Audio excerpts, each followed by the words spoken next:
What's up, my favorite food friends, fresh and frozen? Hope you're all doing amazing. I'm here this weekend to teach my go-to rustic beef stew recipe. This is another recipe for our war against ultra-processed and fast foods, so let's not waste more time and let's get going. First thing we're going to do is dice up about half an onion. We want a really small dice on this because we want these onions to dissolve over time. We don't want any large chunks. This is totally for flavor, so the smaller the cuts on this onion, the better. I also have like 5 cloves of garlic, and I'm going to crush and roughly chop these up. If you want to use minced or ground garlic, that's totally fine. But since this is a rustic stew and it's going to cook over a long time, I don't mind my garlic just crushed and roughly chopped up. And now we're going to cut up our chuck roast. We just want to cut this up into larger than bite-sized pieces and remove any large chunks of fat that have got no meat attached. I'm using chuck roast because it's the best cut for this type of long stewing. It's a super flavorful cut of meat due to the muscles being used all the time, so it needs that long cooking time to break everything down. If you get stew meat already cut at the store, I find it's cut way too small, and by the time it cooks, it's just tiny little pieces of meat that aren't really satisfying in a rustic stew. And usually stew meat and chuck roast are about the same price, so that's why I cut my own. And now we can season our cut meat.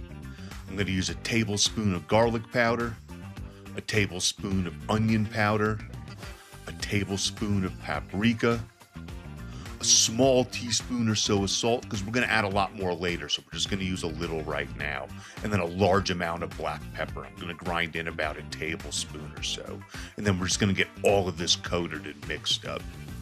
And now that we've got our onions, garlic, and our meat set, we can start our stew. I'm going to put our pot on medium-high and add about 2 tablespoons of olive oil and let all this come up to heat. Once it's hot, we're going to add in a portion of our seasoned beef. Don't add it all in. It's going to overload the pot, it's going to steam, it's going to boil, and if you're going to do that, you might as well just add it in raw. Our plan here is to cook the meat in small batches. This way we can get the Maillard reaction going. This is what browns the meat, and it's going to give us extra flavor.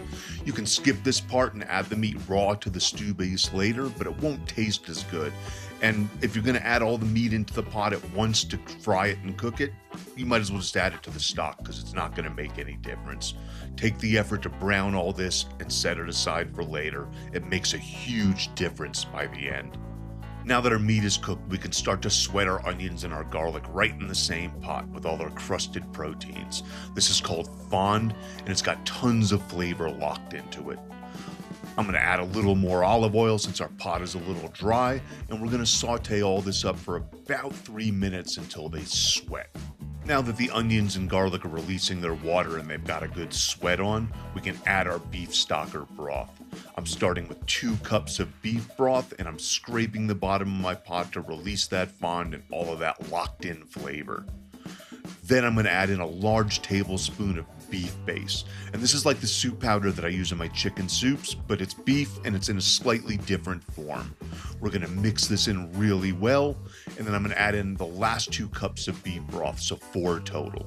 I'm also going to add in about 1.5 cups of water. We want all of this to come back up to a simmer. Normally I'd add these dried herbs to the onions when they're sauteing, but we weren't really going to cook these long enough. But I'm going to add to the broth 4 tablespoons of dried parsley, 2 tablespoons of dried oregano, and 2 tablespoons of dried thyme.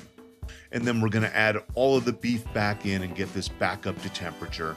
And then we're going to cover it, turn down the heat, and let it simmer gently for about 1.5 hours. You shouldn't have to stir it, touch it, do anything. You just want to make sure that it's simmering and not at a super fast boil while it's covered. While our meat is simmering, we can kick back and prep the rest of our stew.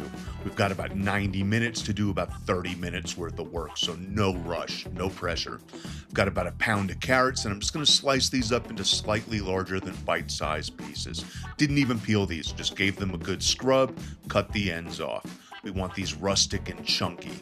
As the carrots get thicker, I cut the pieces smaller to compensate. Some parts of the carrots may be so thick that you have to slice lengthwise and then cut them up. And now we're basically going to do the same large dice on about 1.5 pounds of potatoes. I chose red potatoes for this stew instead of russets. Russets have a thicker skin and they have to be peeled. They're also going to fall apart more. Red potatoes are a little waxier, so they hold up better to the longer cooking times. We want to cut these up slightly larger than everything else since they are partially going to break down and dissolve while cooking. So I'm just dicing these all up into random sizes, and this is a rustic cut stew, so nothing has to be uniform. Now we've got our taters and our carrots in water soaking for use later. We're also going to small chop about 1/2 pound of celery. We want this smaller than the carrots and the taters because no one really wants a huge piece of celery in their stew. I'm also going to slice up a small bunch of kale into thin strips. You don't have to use kale, this is totally optional, but I always add it in for nutrition if I have it. It's a great way to add dark greens to your diet. Our meat's been simmering covered for about 90 minutes or so now we can start building the rest of our stew. We just wanted to get the meat a head start to flavor the broth and to tenderize the meat. We're going to add in our celery that we prepped earlier, give it a little stir, then add in all the potatoes and carrots, give it a good mix, and we want to get this all back up to simmering and let this go for about 25 or 30 minutes covered.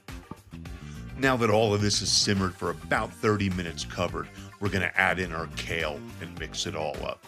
If you're not going to use kale, don't worry about it. Just let your stew simmer for about 15 more minutes covered. Now that the potatoes, carrots, celery have all gone about 45 minutes or so, we can thicken our stew.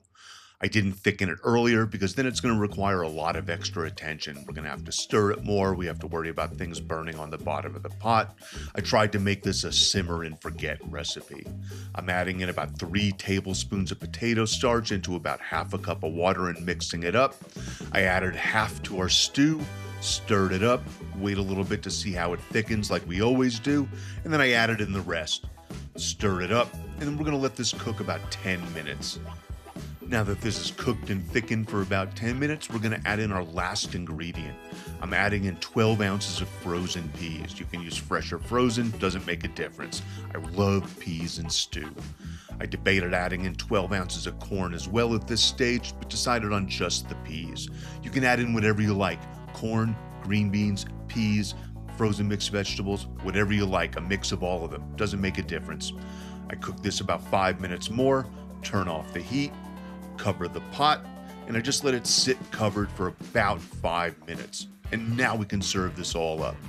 And now we've got a really thick, hearty, rustic beef stew. A bowl is a meal with all the nutrition packed in this. This is a perfect meal to cook on days off so that it warms the house smells awesome, and it's going to take some time. But now that we've got our rustic beef stew completed, we're going to have it for the whole week and for meals as needed. It's one of those meals that I make on the weekend, and we use it for lunches and dinners for the whole week. Thanks for joining me here today on Dude Talking Food. I really appreciate your time. Can't explain how much I appreciate it. I hope you all enjoyed the recipe and you get to use it. Here's some more recipes I know y'all are going to love. Please like, comment, share, subscribe. It all helps the channel grow and it gets these recipes out in front of more people. Keep being awesome, everyone. Peace.